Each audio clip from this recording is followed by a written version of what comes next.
तो ये बुलेट भैया हम तो कहतानी तू भौजी के पोखरा के गहराई नत नाप, हम कहतानी कि तू हमरा लगे आब, हम तारा गाड़ा के गहराई नाप देतानी ना तार बहिन चो तो गाना गईले बड़ा। तो का हाल बा भाई लोगिन, उम्मीद करतानी कि सब कोई अच्छा होई और हमेशा अच्छा रहे के चाही। तो भाई लोग आज के वीडियो में शुरू से अंत तक ले बना रही लोगन कि आज के वीडियो कुछ ज्यादा गाड़फार होके वाला बाटे। तो भाई लोग वीडियो में शुरू से अंत तक ले बना रही लोगन कि आज के वीडियो नु कुछ ज्यादा गाड़फार होके वाला बाटे। तो भाई लोग वीडियो देखे से पहले हम कहे नहीं मरते, हमारे वीडियो देखिए लोगन तो सबसे पहले कान में हेडफोन लगा लिए लोगन। तो बिना कोनो लड़ा सुन के ना स्टार्ट करे याद के बकचोदी।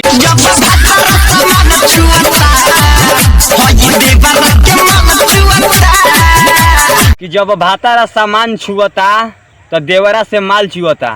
तो ये भौजी तारा बहिन के गाड़ में बिलगोइया के झाट पेलो, तू खाली भैयावा के देबू आ देवरा के ना देबू तो ओकरा लाड़ में से माल ना चुई तो का हमर झाट चुई। बात तो सही है।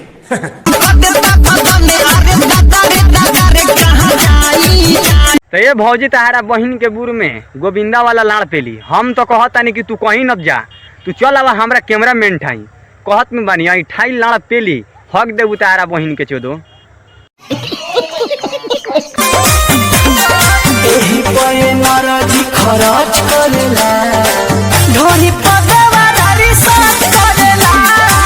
अरे कैमरा मैन एकर गाना तोर कहाँ से मिल गल है रे बहन चोदवा के कि ढोड़ी पर देवरा रिसर्च करेला।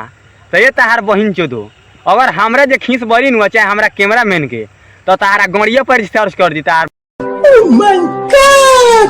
ढोड़ी पर देवरा रिसर्च करेला ढोड़ी। अरे कैमरा मैन हम कहतानी कि ये भैयावा के गानवा हटा दे आ ना तो भैयावा के गाना पर हम लागे में रिसर्च करे। इनका बहिन के बुर में गोविंदा वाला लाड़ पेली।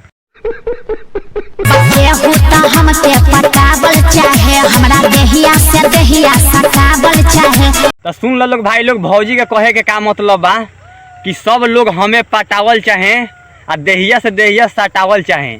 तो ये भौजी तार बहिन चोदो देखियो कोनो धोखा से पेल ना देवे तार बहिन चोदो।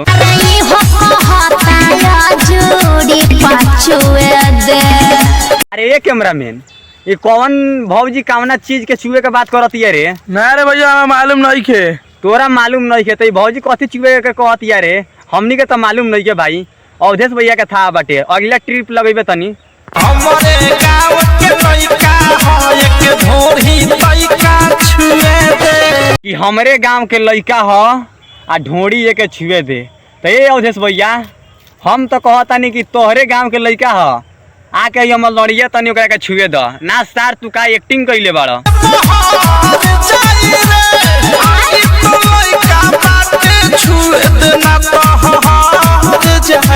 अरे ये अवधेश भैया लंड के पिपहिरी मत पार, अगर भौजी से अगर दिवावे के बाटे नु तो बूढ़ से लेकर जवान तक ले दिवा द। ऐसे मत कह कि लइका बा हर जाई रे। बात तो सही है। सुनत में बड़ा भाई भौजी कहती का बिया कि परसादी ह। तो ये भैया परसादी समझ के या बूढ़ से जवान तक ले सब गोड़ा से चोदवा द ना तार बहिन चोदे के तू का समझ ले बड़ा हो।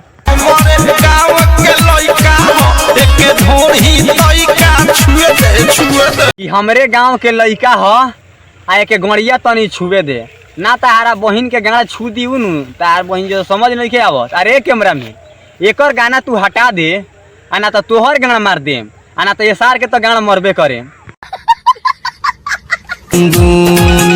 दिने पर दिने बढ़े आना धूल चोली के दुनु करन अर्जुन। ये कैमरा में ये भौजी कामना करन अर्जुन के बात कइलक हिए रे, तनी गाना फिर एक क्लिप से लगइबे। दिने पर दिने बढ़े आना धूल चोली के दुनु करन अर्जुन। अरे भौजी तारा बहिन के बुर में हेलीकॉप्टर पेलो कि दिने पर दिने बढ़े दुनु करन अर्जुन। मान जा भौजी ना तो छौ के पेलम तार बहिन चोदो दुनु मखाना कदम एकर साइज दुनु बढ़ता आ केतना लोग के नजर में गड़ता। तो ये भौजी तार बहिन चोदो धोखा से देखिए तू कौन बूढ़ आदमी के नजर में ना गड़े ना तो पेलत पेलत हगा दी तार बहिन चोदो।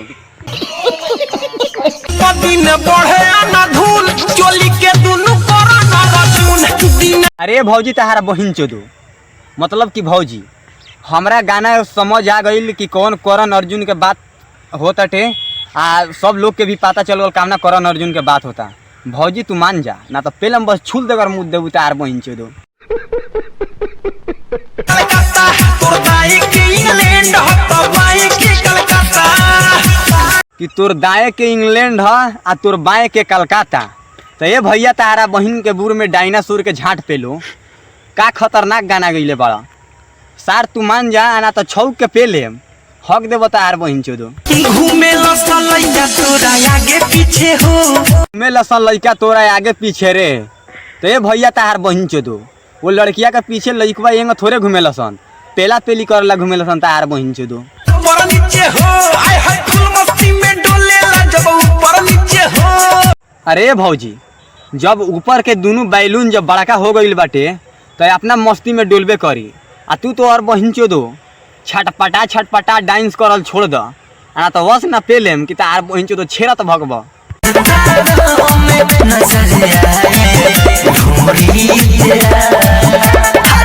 कि चांद तारों में नजर आए ढोड़ी तेरा।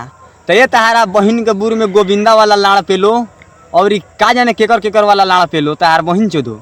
खाली चांद तरज में ढोड़ी नजर आवता, हम तो कहनी है कि तुहार गड़ियों नजर आवता हमरा तार बहिन चोदो।